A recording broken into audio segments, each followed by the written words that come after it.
ከደራሲ ስብሐት ገብረ እግዚአብሔር እግረ መንገድ የተሰኘ መጽሐፍ ላይ ተረት ሲል ያሰፈራትን ምንባብ አብረን እናነባለን።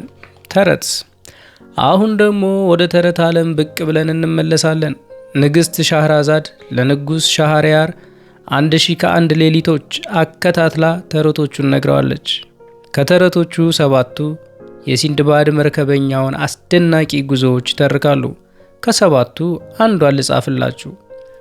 አስቀድሞ ግን የት እንደተናገርኳት ባጭሩ ከአንድ 10 ዓመት በፊት ማታ አንዲት ሴትዮ መጠጥ ቤት ውስጥ ነው።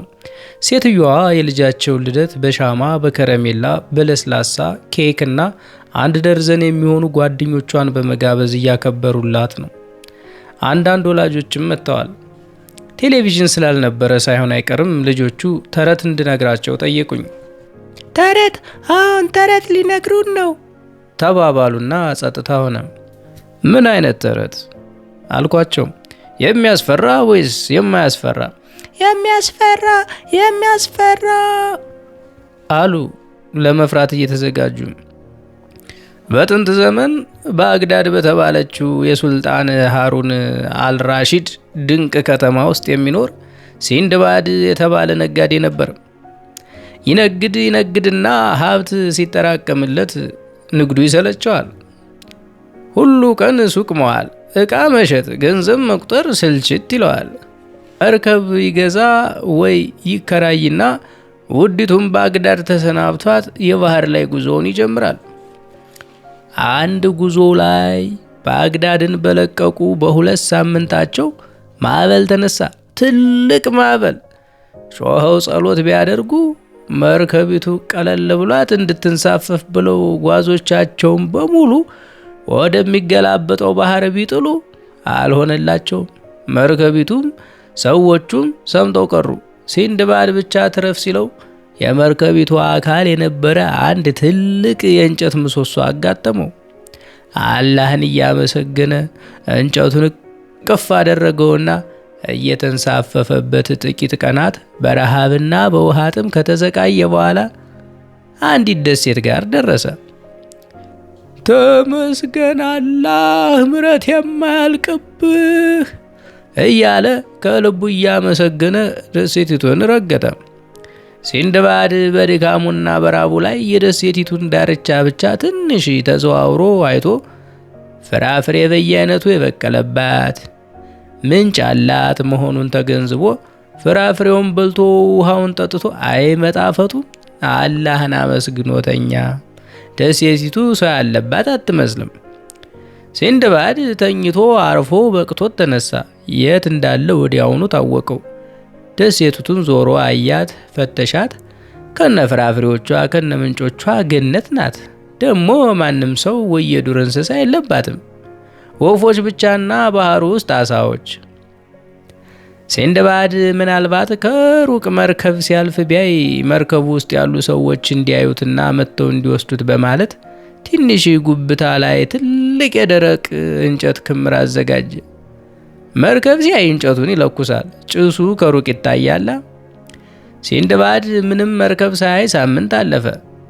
ደግነቱ ሰው ከመናፈቅ በቀር የጎደለው የለም። ገነት ናት ደሴቷ። አንድ ቀን ወደ ደሴቷ መሃል ገብቶ አንድ ምንጭ ሊሻገር ሲል ድምፅ ሰማ። ልጄ አለ ያረጀ ቀጥቃጣ ድምፅ። ሲንድባድ ቢገላምጥ ማንም የለም። እንዴት ነው ነገሩ? ልጄ ሲል ደገመ ያ የሚንቀጠቀጥ ድምፅ። ዘወር አለ አቶ ሲንድባድ። አንድ ሽማግሌ ምንጩ ዳር ጥላ ስር ቁጭ ብለዋል። ሄደ ወደ እሳቸው። አቤት አባቴ። ይኸውልህ እንደምታየው የእድሜ ባለጸጋ ነኝ ልጄ፣ ጉልበት ግን የለኝም። ከወገቤ በታች ሽባ ነኝ። መጓዝ ሲኖርብኝ እንግዲህ በሰው ጉልበት ነው። ላጋጠመኝ ጉልበተኛ እንዲህ እንዳንተ ሁኔታዬን ነግረዋለሁ። ለ1 ምዕራፍ ወይም ለ2 ምዕራፍ መንገድ ተሸክመህ ሊደክምህ ሲጀምር ታወርደኝና መንገድህን ትቀጥላለህ። ደሞ እድሌ የላከልኝ ሌላ ጎረምሳ ሲያልፍ ሳይ አሁን አንተን እንደጠራው እጠራለሁ። አሁን የነገርኩህን እነግረዋለሁ። ወጣት በሽማግሌ አይጨክንም መቼስ። 1-2 ምዕራፍ ያሻግረኛል። እንዲህ እያልኩ እርጅና በወጣትነት ላይ ሆኜ እየተራመድኩ ጉዞዬን እገፋዋለሁ እልሃለሁ። ልጄ እድሜ ከጤና ጋር ከእንጀራ ይስጠና። ሲንድባድ ለሽማግሌው በጣም አዘነላቸውና ተሸክሞ ሊወስዳቸው ወሰነ። አቅፎ ሊያነሳቸው ሲል ስማኝ ልጄ አሉት በዚያች በምትንቀጠቀጥ በምታሳዝን ድምፃቸው። ከልምድ እንዳገኘሁት ከምታቅፈኝ ወይ ከምታዝለኝ ሽኮኮ ብትለኝ ለሁለታችንም የበለጠ ይመቻል። እሺ አለና ሲንድባድ ሽማግሌውን ሽኮኮ ብሏቸው ምንጩን ተሻገረና ረጅም መንገድ ከሄደ በኋላ ይደክመው ጀመረ። አባቴ እንግዲህ ደስ የሚለዎትን ቦታ ይምረጡ፣ ላወርዶት ነው። ይህ ምን ማውረድ አልክ ወዳጄ? አሉና የሲንድባድን አንገት በጭኖቻቸው ድንገት በኃይል ጥብቅ አድርገው በጣም አሳመሙት። የምን ሽባ አሳዛኝ ሽማግሌ ነው! አይ ብሎ ጮኸ ሲንድባድ በህመም። እግሮቻቸውን ደረቱ ላይ ቆለፉ። ስማኝ አንተ ብለው አከሉበት ሽማግሌው። አሁን ድምፃቸው ውስጥ አንድ መንቀጥቀጥ የለም፣ ትዕዛዝ ነው ያለው። ስማኝ ከአሁን ሰዓት ጀምሮ የአንተ ስራ እኔን መሸከምና ወዳልኩ ቦታ መውሰድ ነው። ሌላ ጭቅጭቅ የለም፣ ገባ አሉና አንገቱን በኃይል ጭምቅ በጭኖቻቸው። አይ ገባኝ፣ እሺ አለ ሲንባድ በህመም እየተሸማቀቀ።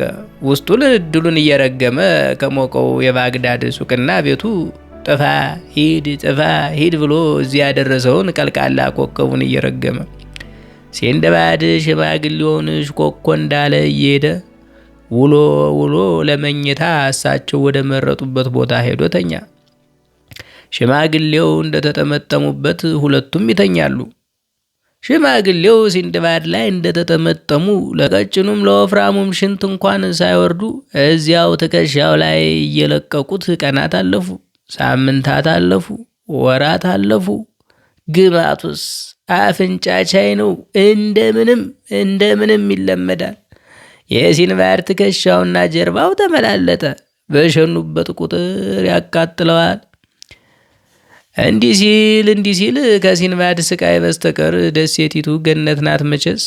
አንድ ቀን ሲንድባድ አንድ ትልቅ ቅል ቆረጠ፣ ግማሽ ገንቦ ያህል የሚይዝ። በዚህ ቅል ውስጥ የበሰለ የወይን ፍሬ ቀጥፎ ሞላና ጨፈለቀው፣ ውሃ ጨመረበት፣ በቅጠል ከደነው፣ በልጥ አሸገው፣ ፀሐይ የሚሞታው ቦታ ኖረው። ጥቂት ቀናት ካለፉ በኋላ ሽማግሌው በዚህ አካባቢ ሲነዱት ሲንድባድ አስፈቀደና ይህችውና ቅሉን ወደ ተወበት ቦታ መጡ። አገኙት፣ ማን እንዳይወስደው። ሲንድባድ ቅሉን ከፈተውና ቀመሰው። አይ ወይን ጠጅ፣ ለጥቂት ቀናት ህመሜን መርሻ ትሆኛለሽ ብሎ እያሰበ ሊጠጣ ሲል ምንድን ነው እሱ አንተ አምጣው እስቲ አሉ ሽማግሌው ሲንድባድን። አፉን ሲያጣጥም ሰምተው ጥሩ ነገር ሳትሆን አትቀርም ብለው እያሰቡ ለእርሱ አይሆንም ብሎ ሊጠጣ ሲል እኮ አምጣ አሉት። አንገቱን አንዴ እያጠበቁት በልቡ እየረገማቸው የግዱን አስረከባቸው። ቀመሷት፣ ወደዷት፣ ጠጧት። ወይን ጠጅ ምን እንደሆነ ሳያውቁ ቶሎ ጨረሷት። ሌላ እንድትሰራ ሳይሉት ይቀራሉ። ሞቅ እያላቸው ሄደ ሽማግሌው። ሞቅ እንዲያው ዘና እንዲያው ሸና እያለ ብዙም ጊዜ ሳይቆይ ጨርሰው ተዝናኑ። የእግሮቻቸው ቁልፍ ባንገቱ ዙሪያ ላላ። ሲንድባድ በልቡ ውስጥ ያላህን ስም እየጠራ በድንገት መንጭቆ ወረወራቸው። ወደቁ። ሽማግሌው የሲንድባድ እፎይታ ይታያችሁ። ሲንጠራራ፣ ሲዘል፣ ምንጭ ፈልጎ ሲታጠብ አሁንም ተመስገን ከዚያ ውዲቱን ከተማ ባግዳድን አስታወሰ። ከወራት በፊት ላላፊ አግዳሚ መርከቦች በተስፋ ሊለኩስላቸው ወደ ከረመው እንጨት በኩል አመራ እና ድንገት ቆመ። ሽማግሌውን ወዳራገፈበት ቦታ ተመለሰ። በስካር ተኝተው አንኮራፋሉ። ደህና ሁኝ መከራ በሏቸው ሊሄድ ሲል አንድ ሀሳብ መጣበት። ደግሞ የፈረደበት ሌላ ምስኪን ሊያጋጥማቸውና እንደኔ ሊነዱት ብሎ አሰበ። ትልቅ አለት አነሳ። እጆቹን ወደ ላይ ከዘረጋ በኋላ አለቱን ሽማግሌው ጭንቅላት ላይ አሳረፈው። ጭፍልቅ! ሽማግሌው ትንሽ ተንፈራፈሩና ጸጥ። አቤት ያችን ሌሊት ሲንድባድ የተኛው እንቅልፍ! ብዙ ሳምንታትም ሳያልፍ በደሴቲቱ አጠገብ የምታልፍ መርከብ የሲንድባድን ጭስ አይታ መታ ይዛው ቀዘፈች። ዞሮ ዞሮ ሲንድባድ ውድ ከተማው ባግዳድ ደረሰና አላህን አመሰገነ።